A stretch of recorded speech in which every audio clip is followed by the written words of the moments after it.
Well, hello, everyone. Welcome. My name is Meredith Lachapelle, and I am a member of the Bates Alumni Engagement Team. I am pleased to see so many of you who are attending today, and I'm really excited to be able to have this conversation from Anne shared with everyone, and I hope it's extremely helpful for you moving forward in your search and during future conversations.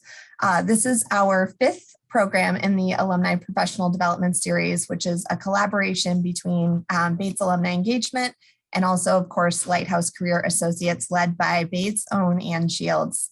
More on Anne in just a few minutes. I want to share with all of you, as you've probably noticed, that this program is being recorded today so that we can share it out after the fact. If during the presentation you prefer to watch us in either gallery or speaker view, you are welcome to toggle that in the upper right-hand corner of your screen. Out of respect for our presenter, everyone will be muted during the presentation. However, if you do have questions throughout the program, please feel welcome to either enter those into the chat or also raise your hand, and we'll make sure that you have the opportunity to do so. With all of that behind us, it is now my pleasure to formally introduce today's featured speaker, Anne Shields.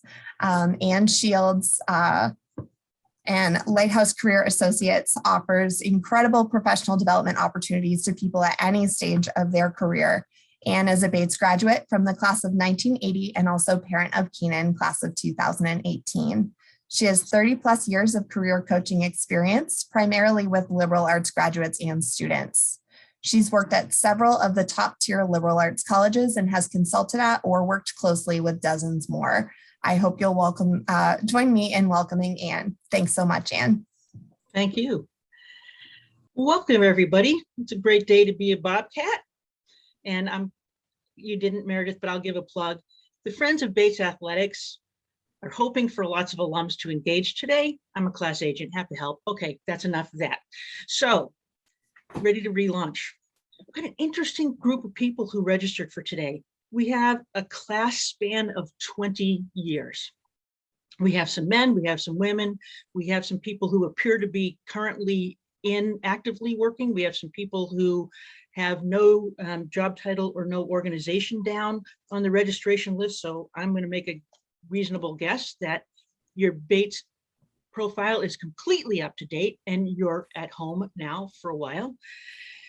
This is a presentation that's targeted for people who have perhaps stopped out for parenting or caregiving of some sort, but the content is applicable to anybody who's taking a pause or thinking about taking a pause in work. We have in our culture moved to a place where we work, we pause, and then we go back to work and we thrive. Now, the newest graduates are taking that to a different level than we are. Their employment stints tend to be a little bit shorter. They are less worried about possibly taking a little bit of time off. Those of us who graduated a while ago remember or come from a very different place as we think about the world of work and taking time off for any reason. And it's understandable for lots of reasons. But before we go on, I wanted to take a minute or two for you to put into the chat what it is that you want to take away from today. I can go a number of different directions with this presentation, but I want to make sure I address the issues and topics that are most important to those of you who logged in today. So would you just take a minute and jot down into the chat a sentence or a couple bullets about what you want to walk away with from this conversation?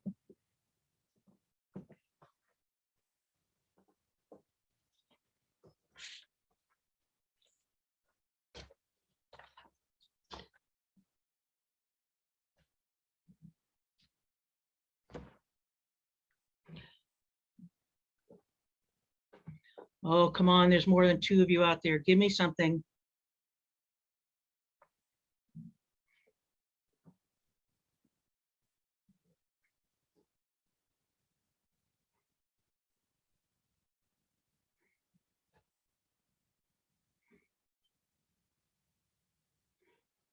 Okay, a couple more.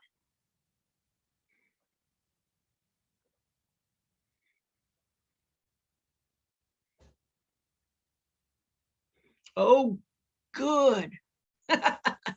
Yeah, LinkedIn is not my best friend either, Lydia.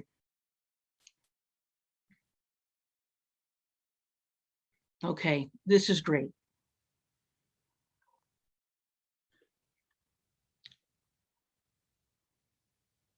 All right, thank you, everybody. This is what I've prepared is in line with what you've got, so I won't have to do too much tap dancing, which I can do, but frankly, won't have to today. Quick setting. Returning to work has never been easy. It's been in part cultural, socioeconomic. There are issues inside the house, outside of the house, in the workplace.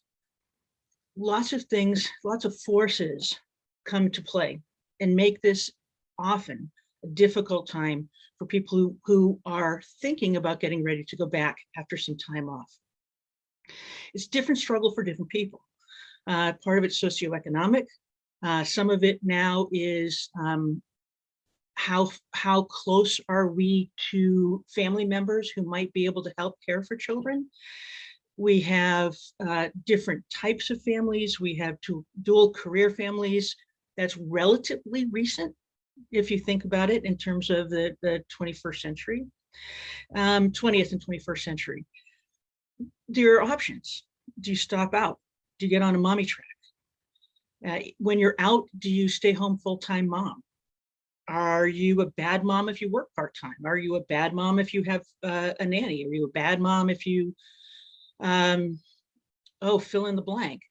My husband was early in the ranks of a stay-at-home dad. I worked full-time and we moved frequently because of my job, and he was the trailing spouse. He stayed home with the kids, occasionally picking up some part-time work when it made sense school-wise or we needed some extra money. So we took a different path and ended up having to break some ground, which wasn't always the best time. So everyone comes at it for a different reason, but a lot of times we don't feel, those of us who stay home, moms or dads or grandparents or aunts and uncles who are taking care of kids, there seems to be no one way to do that stopping out right.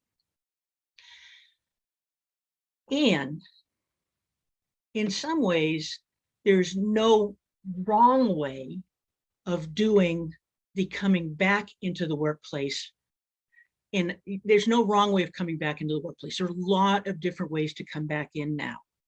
And that's what I'd like to talk about, and talk about it in terms of the decision-making process and different steps that you can take along the way as you move through the different steps of the decision-making. Some of this will be more what might be going on emotionally, and some of it is just very practical, what you might want to be doing as you get ready to go back to work. Lots of reasons to go back to work, whether you are stopping out, if you've been able to stop out and give yourself some kind of sabbatical, maybe not caregiving, but just taking some time off to recalibrate. Many people are doing that right now, as you know, the Great Resignation. But other people are doing it because they've hit a place in their lives where they're realizing, is this all there is? And culturally now, it's okay to think about taking some time off for that reason, sabbatical, because you're not necessarily seen as a slacker or not a provider or not, and this pejorative, a good person for plowing through work because that's just what we have to do. You just put your head down and you do it. Come back for various reasons. Sometimes it's money, to be able to provide an extra income if you're in a dual partner relationship, perhaps for private schools for the kids or to save towards retirement. For some people, we come back because it's our employment is part of our identity. And without the employment piece, we feel less than. Not right or wrong, just a reality for some of us. For some people, it's more of a leveling of the playing field. I want to have my own money. I want to feel as though I'm contributing in a way that I can speak up for how I would like money to be spent in our relationship or in this family. Some people are just looking for the intellectual stimulation. I spoke with somebody who said yesterday, I love my kids. It's what I chose to do. And there are times I just long to be around other people to talk about grown-up things. I miss the intellectual challenges of being at work. Others think about being a role model for their kids. They were they perhaps are feeling a loss or an emptiness because they've always been ambitious. They left college, perhaps went to a graduate program, and worked hard to get to where they were. Taking time away from work, whether it's part-time or full-time, wasn't necessarily an easy decision because they worked so hard to get where they were. And maybe none of these are fit your reason, and that's okay. Everybody's different coming into the table with this. It may have a combination of these factors or not. I asked those of you who registered to fill out a quick survey. I did not author that survey. I will give a reference. I'll refer you to the author and the site later on, and it was used with permission. But what I'd like to do again is get another sense of who's in the room and how I might want to emphasize parts of the rest of our time together. So could you put up the poll, please?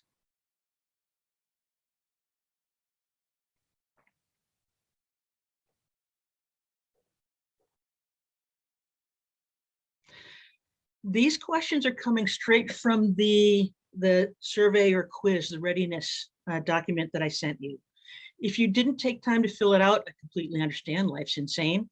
But right now, even if you haven't taken it and scored it, how strong is your desire to get back to work? Pick one. Is it strong? Is it moderate? Or is it low? Please pick one of those.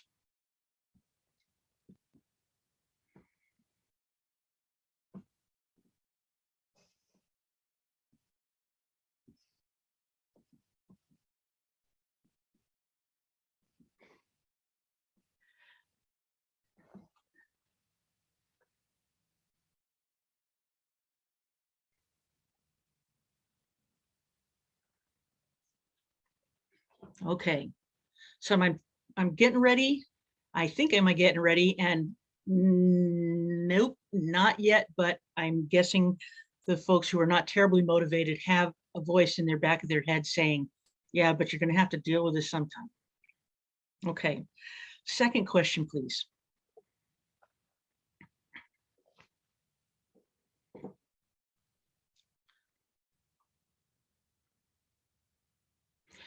What is your life during this time away from work like?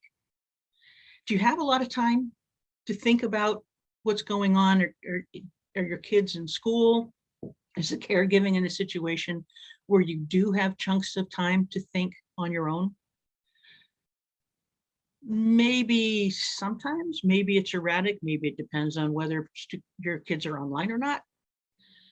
Or life is so insane that although I might want to think about it, I don't have the time to gather my thoughts. Never mind start putting together a plan. Which of these sounds more like you?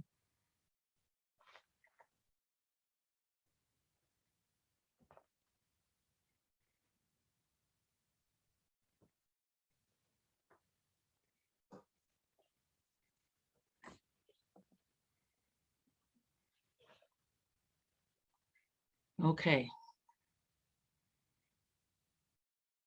Great. Thank you very much. Okay, and the last question.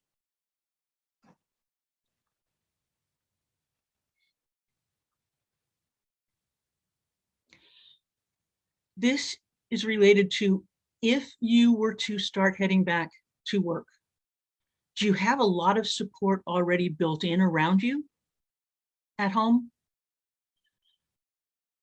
Will there be a need to do some significant reordering of life at home in terms of who does what, or perhaps hiring some outside help? Or are you in a position of what? What support? What do you mean? It's me. It's me all the time for everything. Which of these is more like you right now as you're sitting in here today?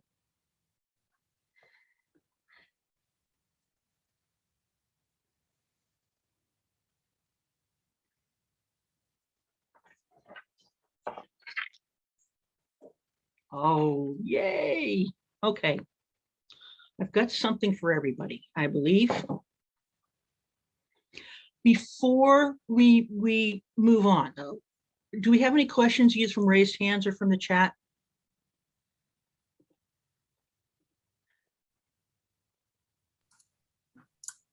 I don't see any at this time, Anne. Okay. No, me either. Okay, thank you. So with this, I wanted to set the scene for decision making. For those of you who majored in psych, I apologize for the thumbnail version of this. For those of you who took Psych 101 and thought, no way in heck should I have taken this, sorry. But this is one of my favorite theorists, and it's a pretty short list. But Prochaska's theory of change, stages of change, I think is a really helpful way to look at this relaunching challenge, conundrum, opportunity, fill in the blank. He said that before we even make decisions, there's a pre-contemplation stage. Well, to me at first that sounded rather strange, because if you haven't started contemplating it, how can you have the stage before that? But this is a sort of the niggling in the back of your head of, something's probably going to change. I don't know what. It's not an obliviousness of an impending possible decision, but there's no intention of taking any specific action. There's no planning. It's just sort of in the back of your head of, yeah, I'm probably going to have to figure this out at some point. I'm not sure what I'm going to decide, but it's not now. And it's in the back of your mind, and anytime it starts to come a little bit forward, it gets pushed back again. At some point, that niggling idea may kind of worm its way up a little bit, and it might be because of the situation of your caregiving or parenting, the ages that of your kids, financial situation, a physical move to a different neighborhood or city, a change in employment by your partner, and the awareness of change is more real. I'm going to have to think about this. This change is going to have to happen sometime in the near future. And this is a stage where it's not being pushed back to the back of your mind, but you're almost at this stage playing with the idea. What might it look like? Do I really want to do this now? When's the right time? What questions should I be asking? If I go back, what do I want to do? What does going back mean to me? How am I going to manage it? And so it's really the playing and wrestling with the how do I go back? When do I go back? And all of the related aspects of it. At some point, that moves to preparing. Okay, I'm going to start setting up frame for this. I'm thinking that I want to start going back to work in the fall, perhaps when the kids are back in school and the routine is back and more predictable than in the summer. Boy, what do I want to do? Do I want to go back to what I did before? I got to rethink that. What's the best approach for that? Well, do I talk to somebody? Do I just apply and see what happens? Do I talk to somebody at my old employment, see what's going on? And it starts getting to the how do I take action stage. The action mode can be pretty broad. It can be, I am going to intentionally carve out time to work on this. It can be, I guess I have to just face the dragon and figure out what I'm going to do, if anything, with LinkedIn. I need to start talking with people. And the job search process, whatever job search might look like, and it can be very broadly defined, starts happening. You're making the moves, you're doing the work. At this action stage and maintenance stage, it's still possible to back it up and say, wait, maybe I misjudged, maybe I need a little bit more time. Or it may be, I'm still serious about going back in the fall, so I'm going to start working on preparing my family for the adjustments that they're going to have to deal with. So I'm going to take the spring and summer to work toward shifting responsibilities around, having the kids help more, looking for some after school, high school kid who can pick up the kids from school and keep them entertained until one of us gets home, or until I get home, if you're a single parent. And this last stage, terminate, you're done. Terminate is probably not the best word, but it's the decision-making process is terminated. You've made the move. You have planned successfully, and you're going to stay with it for a while. Now, that can then recycle. If you get back to work and it's not what you thought, situation at home changes, then you may go through this cycle again, pre-contemplating while you're currently working, thinking, boy, is this really working out? Is this what I wanted to do? I thought maybe, but maybe not, but I've only been here for 3 months. So, and that wavering piece of the decision-making happens over again. Before I go on, are there any questions about this? And again, for those of you who majored in psych, I apologize for the thumbnail.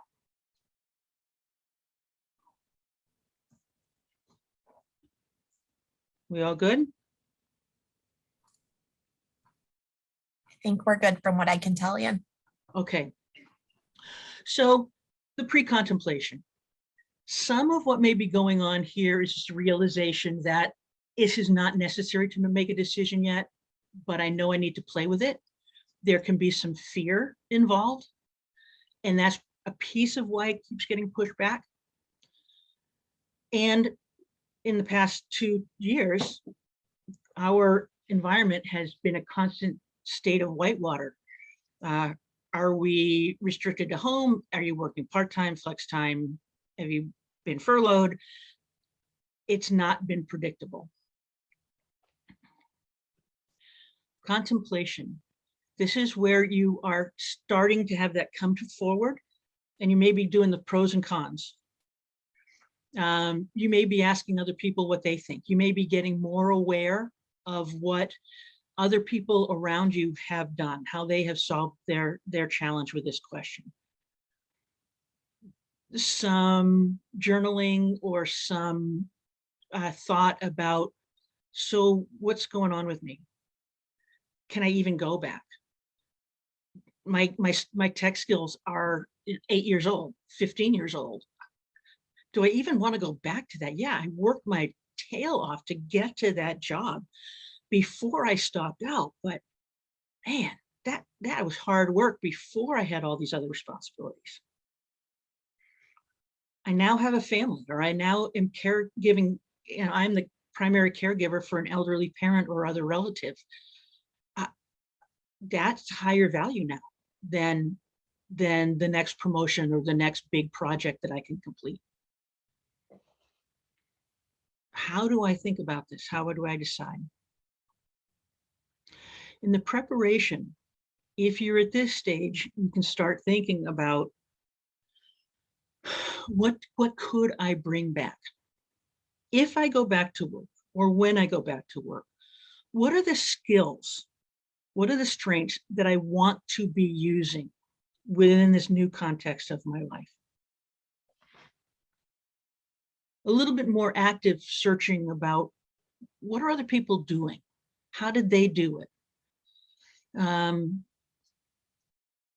Are there some pre-steps that I should do? What are the pre-steps and how do I lay them out? Do I have a timeline? Make a timeline. If I don't want to go back to work full time, maybe it's, well, can I do something part-time?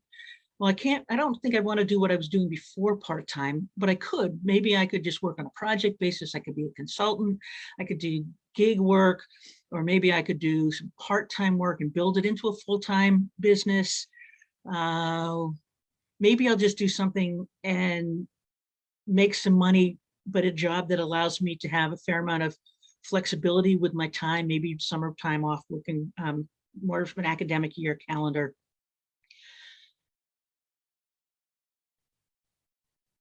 And a time to think about, what am I going to have to do? Once I make these decisions, what are the processes that happen next? Do I want to go back to similar work, but I need to get back into some kind of maybe a certification program to get my skills up to speed because I've been out for a while? Do I need to think about finding an incubator for women who are thinking about starting their own businesses? What do I do with a resume and cover letter? What am I even going to need one? What is this going to be like? So at this stage, those are the different kinds of things that you may be thinking about, and then you put it into action. Okay. Now, I would really like to hear a couple of questions before we move on. We're going to go into a breakout groups and have some conversation, but I'd like to hear a few questions right now.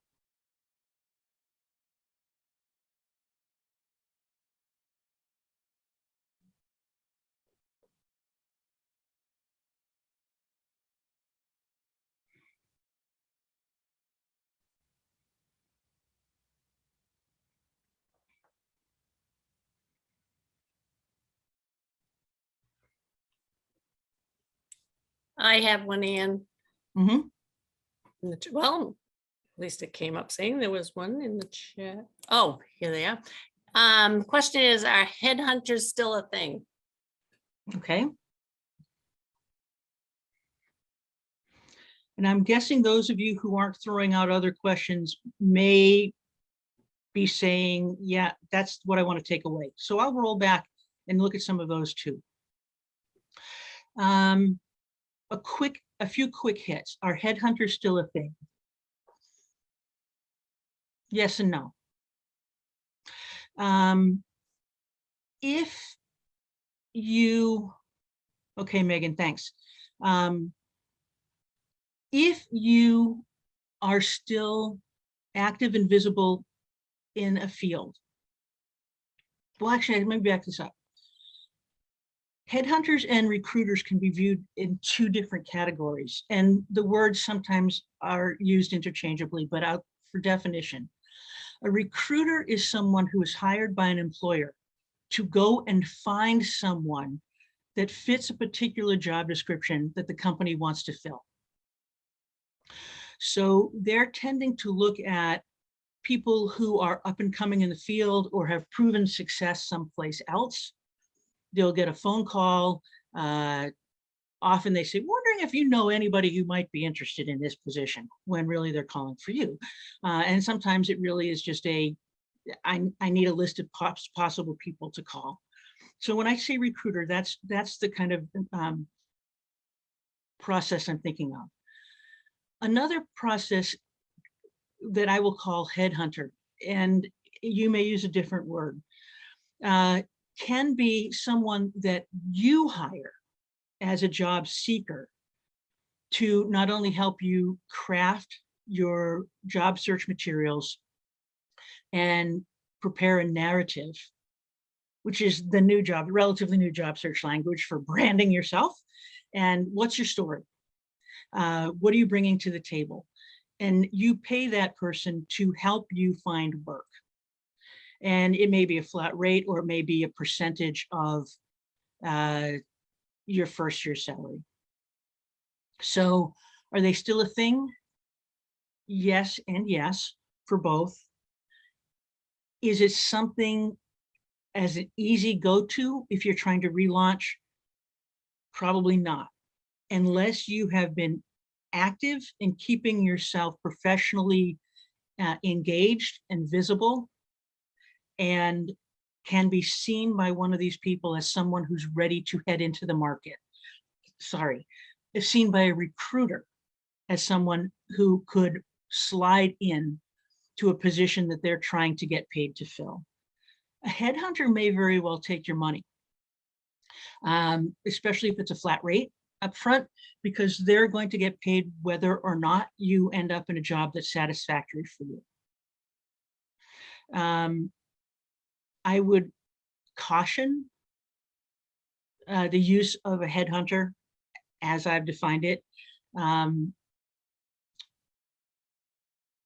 For those of us who are introverts, you will hate this, but the best way to be able to maneuver your way back into the workplace, any style of work, is going to be through networking. Sorry, can talk about that a little bit more. Resume gaps seeming odd, not so much anymore. That's one of the pluses of COVID. It's also one of the pluses of the current job market, that stopping out for caregiving, whether kids or older or ill relatives, it still may need to be, you'll still need to craft it as part of your narrative or your story, but it doesn't automatically brand you as incapable or a suspicious candidate. I can talk about a little bit about that more later on. But there needs to be some conversation about what was going on during that time. And I'll come back. And if you were, yes. Oh, I'm sorry to interrupt. I have a question from one of our audience members. So if they have been on a career break for about 6 months, what shocks or surprises might they encounter getting back into the rhythm of working full time?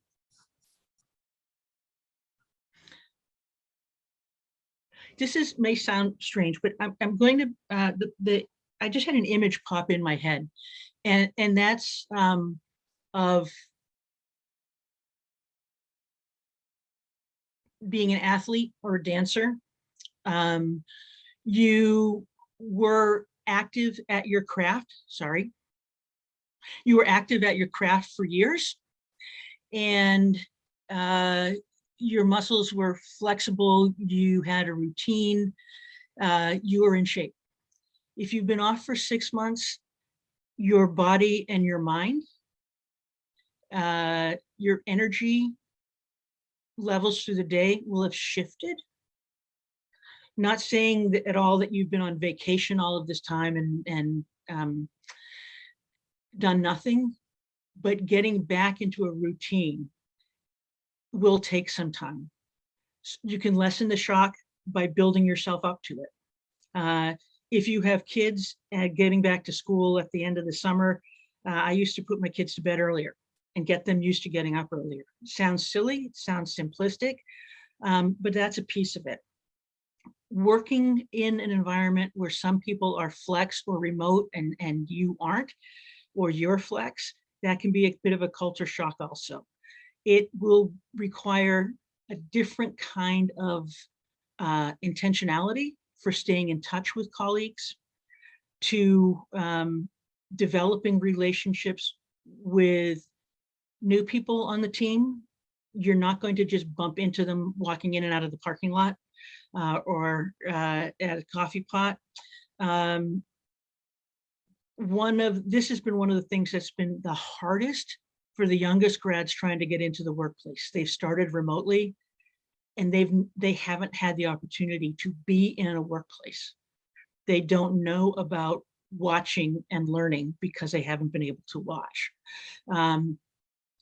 Coming back, that is something that you can be aware of and help support other people in, as well as being aware of how you're going to build the relationships with others who are new to your team and beyond. Depending on your workplace, there may be some challenge with, although I would love to say some managers are over the idea that if I can't see you working, I can't trust that you're working. That still is going to exist in some settings, perhaps in some industries, and in other places, it won't be an issue at all. If you're going back to your same employer, you are probably best to judge what you can anticipate going back. If you're heading back after 6 months into a new environment, anything that you can do before you walk in the door to get a lay of the land, to get a sense of the players and the expectation, to get a sense of the flow of a day-to-day and a week-to-week and cycle-to-cycle will be helpful. Again, sorry to say it, introverts and others, that's going to involve talking to people and using the word broadly, networking. Anne? Yep. I have a couple more questions if you can Great. take them now. Sure. Okay. The next one is, I'm actually still in a job and I'm thinking about quitting it and taking some time off, something I've never done before. How does one handle that situation? And what's the right time to leave a job that's not fulfilling to you? Oh, I'm going to recommend a book, and I have been playing with it because I think it may be one of the a core to the next group that we have in late June. The presentation will probably be called "Can This Job Be Saved?" And the book is Designing Your New Work Life. There's a chapter in it on quitting well that might be helpful for you. If you have in your mind that you're going to quit, depending on where you are in terms of pre-contemplation, contemplation, planning, action, there are things that you can do to leave without burning any bridges, leave in the good old scout way of leaving the place better than you found it, and laying the groundwork for possible return either to that place or to similar work later on by networking well and being thoughtful about how you depart.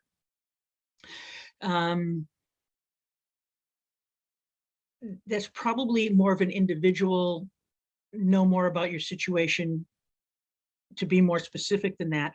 But look at that book. You'll probably be able to find it. You'll be able to find it online anywhere. You might be able to find it in your library, Designing Your New Work Life.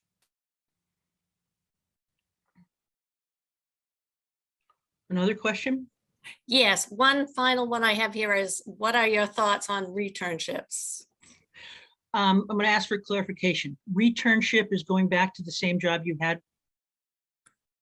That, So the person who wrote that question, is that what you're looking for?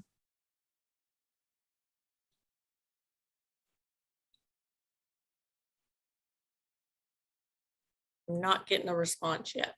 Okay, so I'm going to guess that it, no, the special return to work programs. Oh, Joe, I'm sorry. No, the special return to work okay, yeah, programs so yeah. companies have. Yeah. I would suggest you you do, Julie, do your due diligence. Hard as it is to believe, some employers say one thing and present one thing, and the reality is something else. I would look at those opportunities with a bit of good, honest, liberal arts skepticism. Ask some questions, and if you can, talk to someone who has already gone back through that program.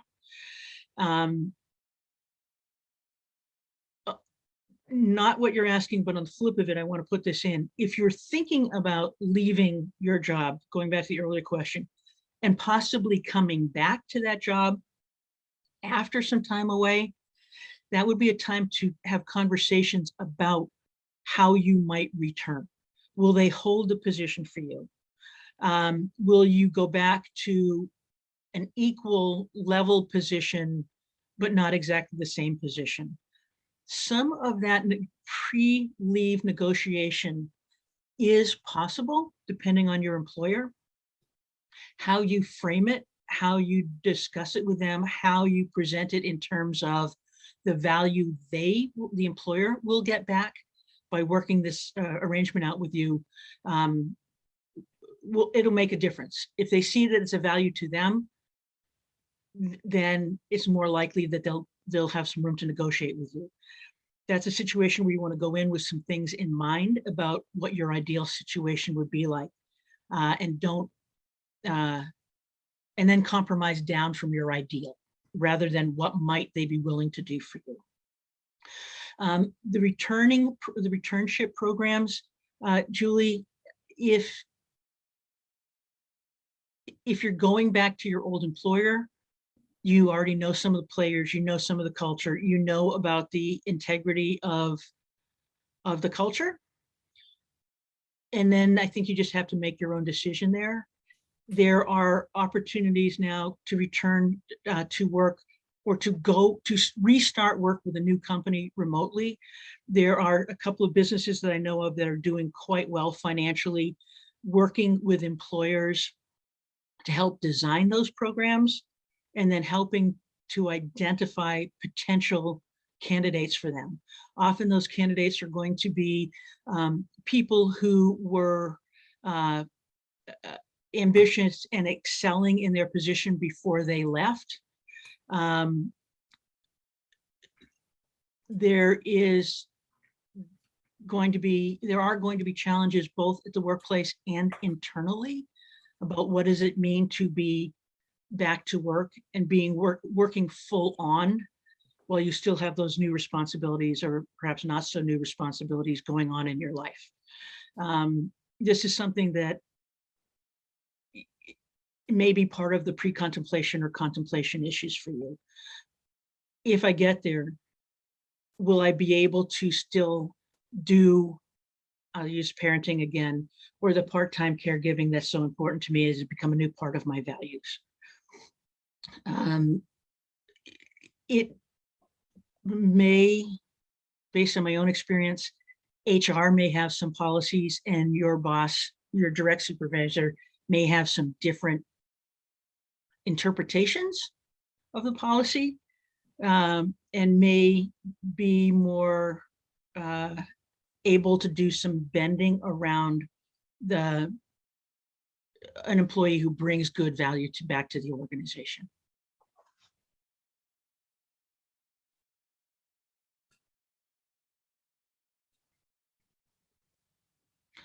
A couple other just going back to what you want to take away. Kelly, how to present myself after being in the same job for almost 20 years. I'm not sure. Could you add a comment and I will try to pick that back up later on and address that. Resources for job searches. I can, if it's all right, Meredith, I can provide something after the talk that can be sent out to people who are interested. Career switcher mid-career. Oh, geez. Nancy, there, again, it kind of depends on your situation. If you know where you want to switch, oh God, sorry, introverts again, a lot of it's going to be about networking. It will be easier to move into a new field, a new industry, by having the support of insiders. There's been some interesting material presented recently on sponsors versus mentors. Mentors giving sort of the guidance and advice from the expert and helping you see the landscape and improve in your work situation. A sponsor is someone who becomes more invested and helps make things happen for their sponsee, I guess, the person they're sponsoring. Whenever possible, getting connected with someone who believes in you and is willing to put themselves out on the line for you and recommend and advocate for you is going to be the better way to go. That's going to take some time to cultivate. And so the question about how much time do you have to work on this, how ready are you, starts coming into play. Even if you don't have a lot of time, that may be a good place to put some energy. If you know your intended destination. If I'm not hitting these answers, please rephrase or poke me deeper. Another field, expand skills, don't fit into a neat box. Oh, you know, Carla, I think about this in terms of liberal arts folks in general. We like a lot of things. We have skills in a lot of things. And some of us get bored relatively easily. So we like to change things up a bit so we keep ourselves intellectually stimulated and challenged. Interestingly, for almost anything that you can imagine, there's probably at least one person in the world getting paid for it. So even if you can't fit them into a neat box, that doesn't have to be as big of an obstacle as it was 20 or even 10 years ago. The world of work right now, it was sort of a ladder or just a railroad track. You got on it and you didn't get off until you retired. That was probably our great-grandparents, my generation, including my grandparents.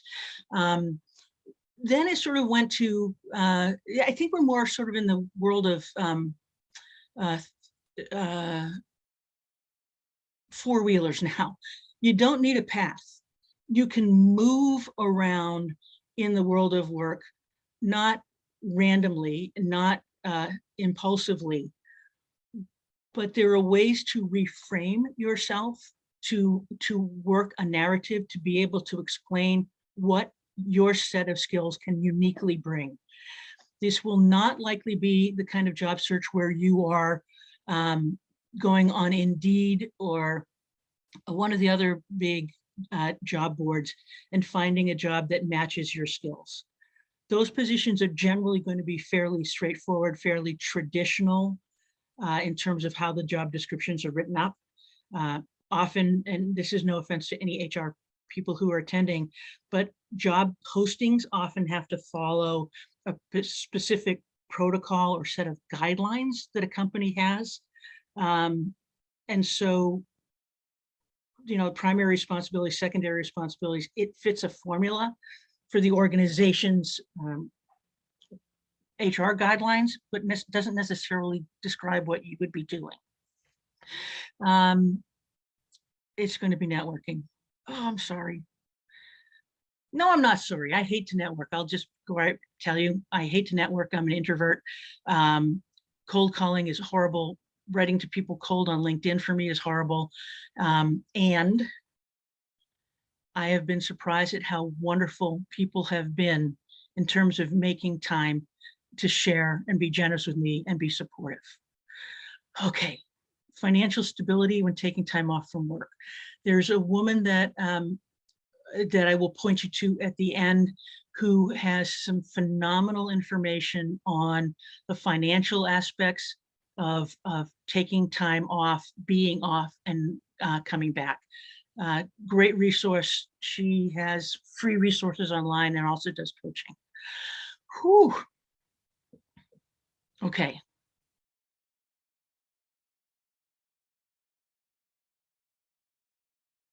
Oh, specific questions about CVs.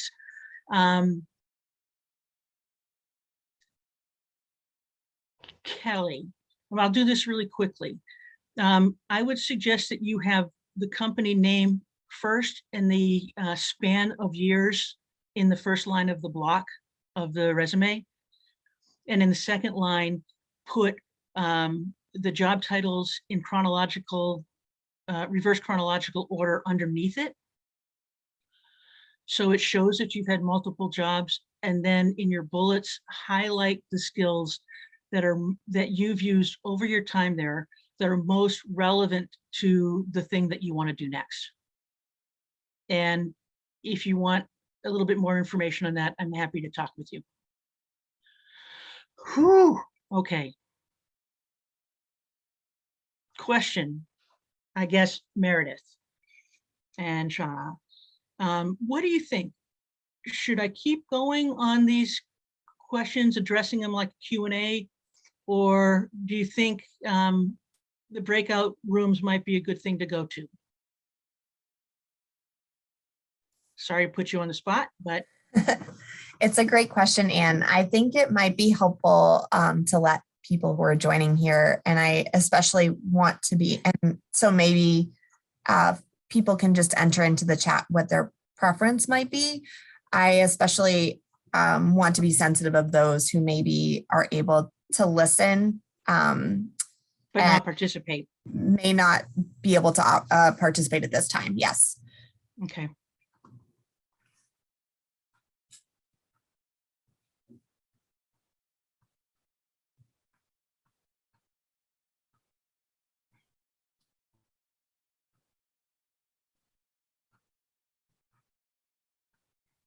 I'm quiet here because I'm thinking, and I'm also wondering if anybody is going to put anything up on terms of a preference, but I do realize that some of you are perhaps at work and can't participate.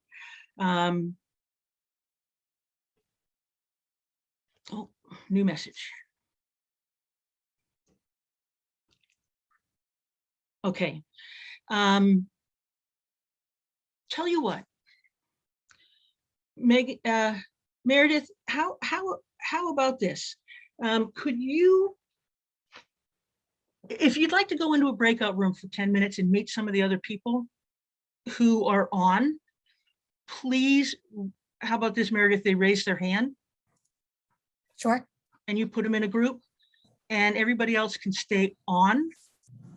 And I'll keep answering questions.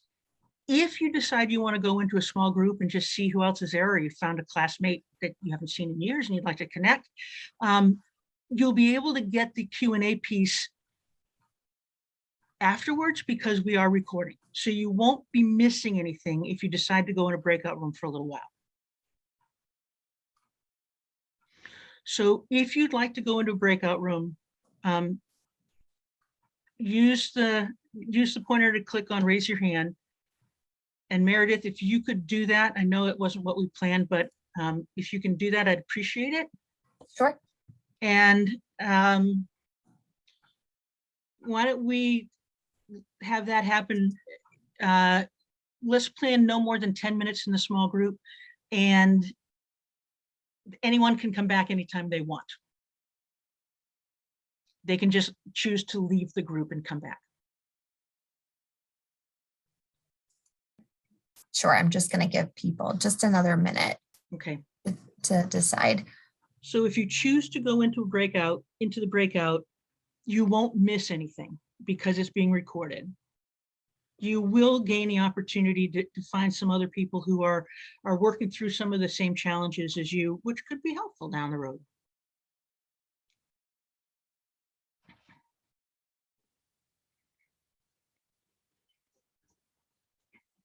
And I'm going to go back up to the, what do you want to take away?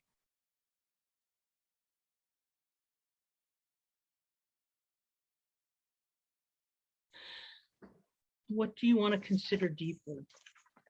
I have a couple of the titles, Megan, I've got a couple titles of books at the end that I would recommend for you because I stayed working 100% and took a relatively short maternity leave and adoption leave. I can't speak to from personal experience for some of these challenges. So I tried to learn as much as I could talking to people and reading. And I'll share those books with you. I think you might find them helpful. Getting the personal confidence to be able to jump to another level. That one may be more related to executive coaching, Lydia. And if you're interested, I can talk to you about that and perhaps point you to a couple people I know who do that well.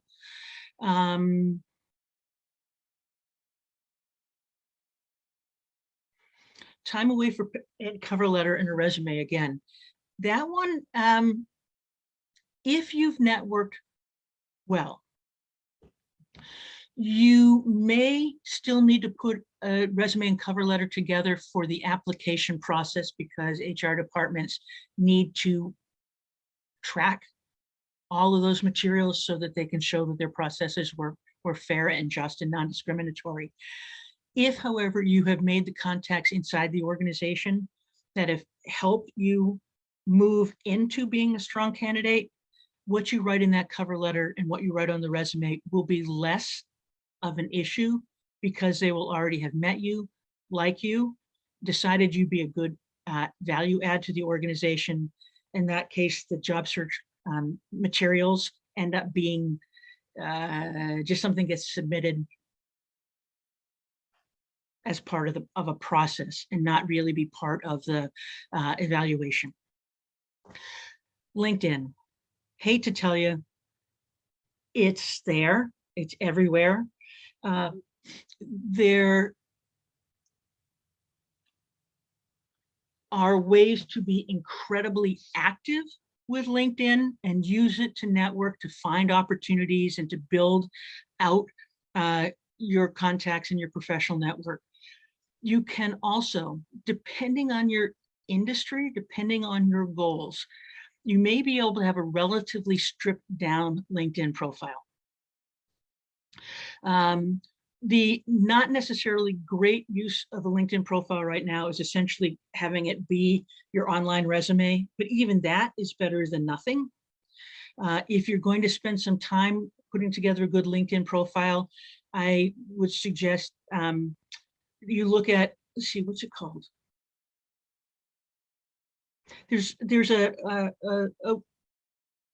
website or app called a headline generator that will help you come up with that short description of who you are. That's one of the first things people see other than your picture. And it has a potential of drawing people down into the section of about yourself. The about yourself is going to be your story, your voice.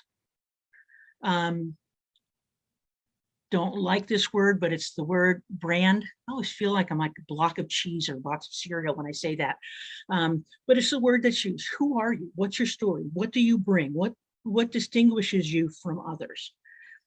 And depending on what you were doing during your time away from formal work, you may have an opportunity to really sell some of the parts of you from Uber volunteering and the fundraising that you might have helped for your kid's school or for your church, the environmental organization that you helped start in your community and build out in the grants that you wrote and received. Things that go on your what I can do for you do not have to be and should not be only things that you've been paid to do. It really can be any skill that you have demonstrated that you could bring back to a work setting that would add value. That requires some massaging with how you phrase it.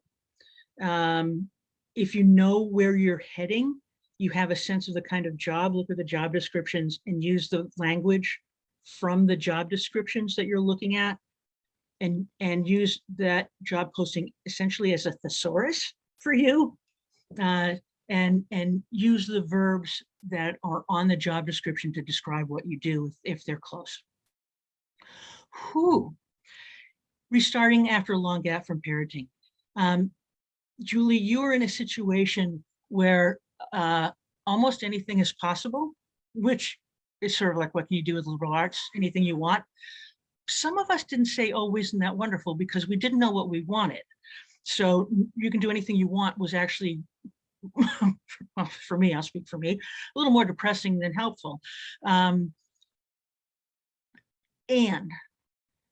this is a time right now, especially the workplace being still kind of spongy in terms of what people are doing for work, the nature of work, remote work, small businesses, side gigs, hustles. you can try a couple of things and not have to make the full this or that decision at this time. There may be a chance to think about, I will try this for 6 months and see where it goes. I will try this and this for 6 months. I will work part-time to get myself structured and get back into the swing of working every day. And think about your next step as more of an iterative step rather than the big leap into back to work. I really have been struck by this sense of iterative career development. It comes across, again, using the idea of a four-wheeler, of having a sense of the direction of what would make you happy, the kind of thing, a picture of it, not exactly a 5-paragraph prospectus of what the job is going to be and where you're going to do it, but a picture of it. And with that picture in your mind, you do something more like wayfinding. It's not a GPS kind of, you go here, you go here, you go here, you go here. We know from the work that we've done in our employment previously as liberal arts grads that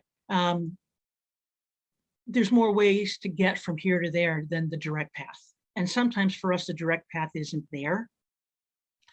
So it's Bill Burnett and Dave Evans, the authors of Designing Your New Work Life. Also, their first book was Designing Your Life. They talk about it more as wayfinding.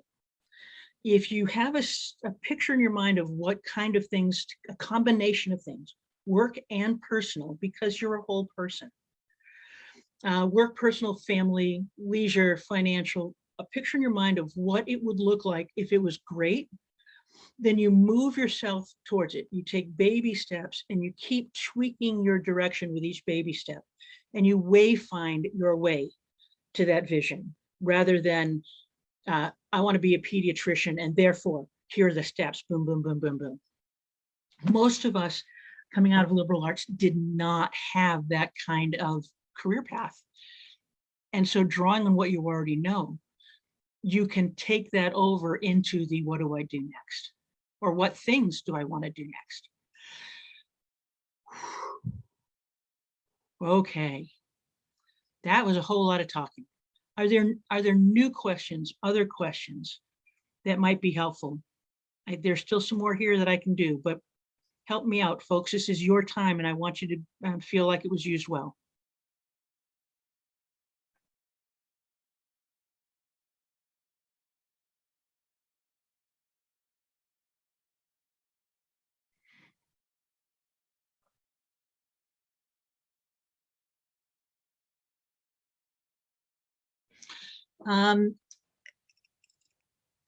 I am relatively new to having my own career coaching business, but I've been doing this for a long time.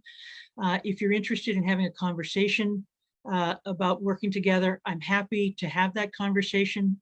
This is not a selling time, but even though it might feel like it, I do have a Bates alum discount.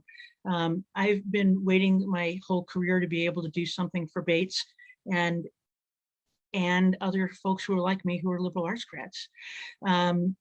If you are looking for a different kind of guidance because of your industry, I may well be able to point you to a career coach or an executive coach that matches what you're looking for.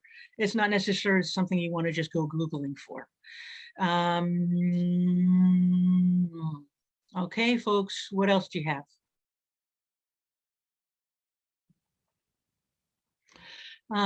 You can get in touch with me at lighthousecareercoach.com. No, sorry, lighthousecareercoach@gmail. And my website is lighthousecareercoaching.com. Meredith, Shauna, any other questions, concerns? If we have fewer people on the call now because people have to drop off, we could do a gallery view and we could have a conversation, or we can, if there's anybody in the breakout room, we can bring them back now. I don't see any more questions here, Anne. Okay. And do we have people in a breakout room? We do not. They came back Okay. a little bit ago. Okay. So here are some of the resources. Catherine Solomon, I have spoken to multiple times. I've probably known of her and first started talking to her about 20 years ago. She works with primarily with women who were in a corporate space who took time off, whether full-time or part-time, for caregiving, whether parents, elderly parents or kids. She has a free newsletter. That's good. Lots of references to good articles and things that are happening in different industries to help bring women back to the workplace, either part-time, full-time, remotely. She also has a job search club that she facilitates. So you would be getting opportunities to interact with others who are in the same spot. Guys who are staying home parenting, I doubt she would turn you away. But most of her work has been about and for women because of some of the additional challenges gender-wise, culture-wise. But the content would still probably be really pretty good. She also does job coaching specifically for corporate folks who would like to actively get back.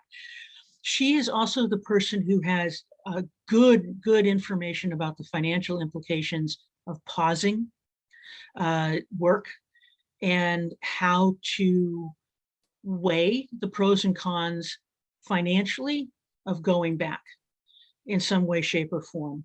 I'll give you a heads up that she is more inclined to encourage people to continue earning money through some kind of pause in work, primarily for retirement opportunities, and to hedge against the possibility of single life through the end of your life. She's sharp. I like her a lot.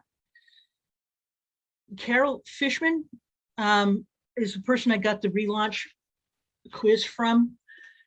She's great. She wrote one of the really strong books back on the career track for stay-at-homes. It's a little bit dated, but the content is still great. Thinking about all of the different pieces of the decision for coming back to work. And you can see that from the that readiness quiz that you took to be able to joining us today. Talks about the kind of support you'll have at home, how to help those who are dependent on you now become independent so that you are more free to pursue the things that are of growing importance to you.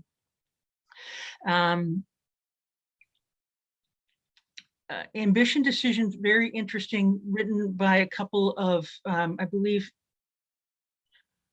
these were Northwestern grads who were looking at women in their sorority cohort who were incredibly ambitious and surveying them and following them over some time with what they did, how they made decisions, and how satisfied they were with the decisions. Interesting read. And Lisa and Stromberg's Work, Pause, Thrive. Again, a good way to think about the coming back process. I can provide some other things as well. If you want to throw in the chat something else that might be helpful, be happy to do that. Final words, you can do it. I don't mean this at all in a trite way, although some people might hear it. You can pretty much do anything you want with the world of work. It will be work to be able to do anything you want with the world of work. But going back to your old job is going to be work. Starting a business is going to be work. You might want to, again, do some experimentation. It'll be work. And if you can imagine it, you can get yourself pretty darn close to it by that wayfinding. In the meantime, if you are one of the people who really are not ready to make the decision, but you know it's niggling there in the back of your mind, keep your mind active. good reading, good podcasts. If you are at a social event, don't feel like you have nothing of interest to contribute to a discussion group. And so you steer away from it because, I've just been a mom. Don't do that, parents. Jump in, listen, ask questions, meet people. You don't know who the people you know. It's not who you know, it's who they know. And that is as true now as it was, oh heck, forever. Talk about what you're thinking. Get feedback. Everyone will have an opinion, and one person's opinion is an N of one. So it's not something that you want to, go to the bank on. Sorry, that's my get ready to stop talking, Anne. Get more than an N of one. Talk to a lot of people. Some people will think you should stay home. Some people will think that you should have gone back to work 5 years ago. Some people will say you should just stay where you are because the job market is wonky. Talk to a lot of different people. Start thinking now about where your interests might lead you. If you're feeling like your technology is not up to par or up to speed, what is it that you need to close the gap on? What are some ways to be able to do that? Is it a remote community college class? Is it a certificate program? Could you use some of that time that you have to volunteer in a setting that will give you exposure, context, and content? I was speaking with a woman yesterday who does mediation now. She started her, she was an English major, liberal arts grad, knew she needed to do something different. Well, her parents said she needed to do something different because she was an English major. So she was one of the first people in one of the first programs for technical writing back in the day. She always loved communication. That's what that excited her. The technical writing was a means to an end of a paycheck. She started learning about mediation, and now she worked as a volunteer in a community organization that did mediation within the community grassroots organization. She loved it so much, she was able over a couple of years to maneuver herself into the executive director position. Wow. She did not have the quote qualifications at all. She was in high-tech technical writing, and now she's about in the most intense people communication business as she can be. Try out different ways of thinking about yourself. This may be a little bit fake it till you make it, but try a week telling yourself you're going to start a business and act as though that's in your plan. Talk with people, read, think about how you're going to spend your time, and then see how it feels. And then try out the idea of going back to work full-time, doing what you've always done. If you can picture yourself for a period of days, for several days, doing something, you will find that you have a gut feel, yay or nay. It takes it out of your complete rational mind, and if you start trying to live as, you'll have a better gut feel of what may be the better choice for you. And finally, be your own spin doctor. You have your own unique story. You can tell it any way you want. When I think about the brand thing and the word I don't like, I do think about Cheerios, which is, still the finger food that lots of little kids start to learn their fine motor control for. It's healthy for your heart. It doesn't have sugar. True, but the salt level is really pretty darn high as cereals go. General Mills does not go out telling the world that they have high salt in their Cheerios. When you go out and start talking with people about what you're interested in, you don't help yourself at all with any, but I've been home. I've been out of the workplace. that you've stopped out has no impact on the value that you will bring. If you're honest about the value you will bring, you can leave out the parts that other people don't need to know about, or that could end up having you held back because other people know. Don't be dishonest, but think about what you bring that's unique and different. And every one of you does bring something unique and different. Whew. Boy, Meredith, that was a lot of talking. And not quite what I had planned to do, but it seemed to work out okay, I hope. If you have any last questions, throw them up. If you are currently thinking about quitting, the end of June, there will be one more of these conversations, probably called something like, "Can this job be saved?" about trying to make a decision about staying or leaving, and if you leave, how to quit well. How are we doing? Meredith, good? I think we're good. All right. And really, as always, I can't thank you and Lighthouse Career Associates enough for sharing such an important topic. I hope that everyone enjoyed it as much as I know I did. I found a lot of these details and certainly questions from our alumni guests really interesting and certainly helpful to think about from various angles. I want to thank everyone here for participating and also, of course, those who had to jump off.